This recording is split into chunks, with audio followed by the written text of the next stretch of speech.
இருக்கிறேன். ஆமாம், சட்டப்படி இருக்கிறதுதான். தமிழர்களின் காணிகளில் சம உரிமை காணப்பட்டால், சட்டங்கள் இயற்றப்பட்டு நடைமுறையில் காணப்பட்டால், தமிழர்களின் காணிகளில் பிகாரிகளுக்கு என்னையா வேலை? இதற்கு பதில் இருக்கிறதா உங்களிடம்? தமிழர்களின் காணிகளில், இந்துக்களின் காணிகளில் சிங்களவர்களுடைய விகாரத்தில் என்ன வேலை?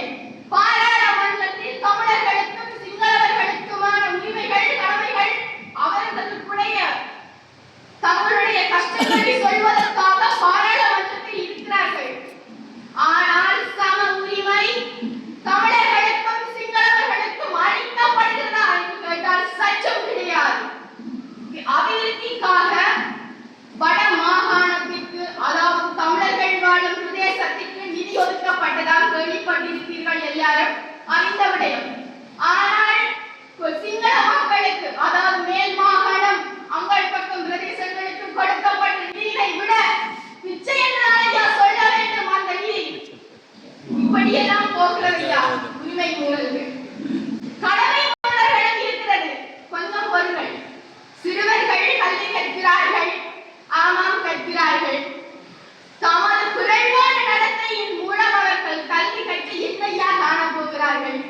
கடமையை பின்பற்றினால் தான் ஐயா உரிமையை அனுபவிப்பவன் பூரணமாக அனுபவிக்க முடியும். கடமையை பின்பற்றுபவனுக்குத்தான் உரிமையை முழுமையாக அனுபவிக்க அத்திவாரம் கிடைக்கிறது. ஐயா நண்பர்களே, குடும்பத்தில் வாழும் அனைவருக்கும் பொறுப்புகள் உள்ளன. அனைவருக்கும் பொறுப்புகள் உள்ளது.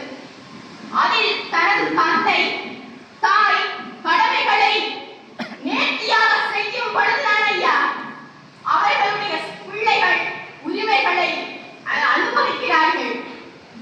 இதே ஒரு நிமிடத்தில் பார்ப்போமானால், தந்தை மதுசார கடையின் முன் குளித்துவிட்டு மயங்கி கீழே விழுந்து கிடக்கிறார் என்று வையுங்கள். அந்த பிள்ளைகளை பாடுகின்றார்கள். அங்கு விழுகிறான் ஐயா தனது கடமையை. அவன் கணக்கு தேவையில்லை. இன்று தினக்குரல் பத்திரிகையில் நீங்கள் அனைவரும் வாசித்திருப்பீர்கள். 17 வயது சிறுவர்கள் இருவர் தமது கடமையை முன்னிறுத்தான் மோட்டார் சைக்கிளில் போய் இப்போது உயிரை மாய்த்துள்ளார்கள். அவர்கள் கடமை என்ன? கல்வி கற்பதுதான் இந்த வயது. ஆனால் சாரதி அனுமதி பத்திரம் கூட பெறுவதற்கான வயசு கூட இல்லை அவர்களுக்கு. என்ன கடமைகள் அவர் பார்க்கிறார்கள் என்று எனக்கு புரியவில்லை.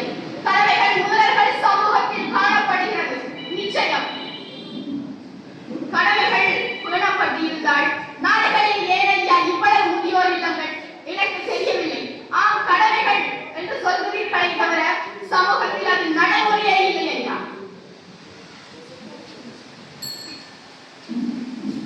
இன்னை தொடர்ந்து எனது பேச்சினை நிறைவு செய்து அடுத்து தொகுப்புரையில் சந்திப்போம். நன்றி.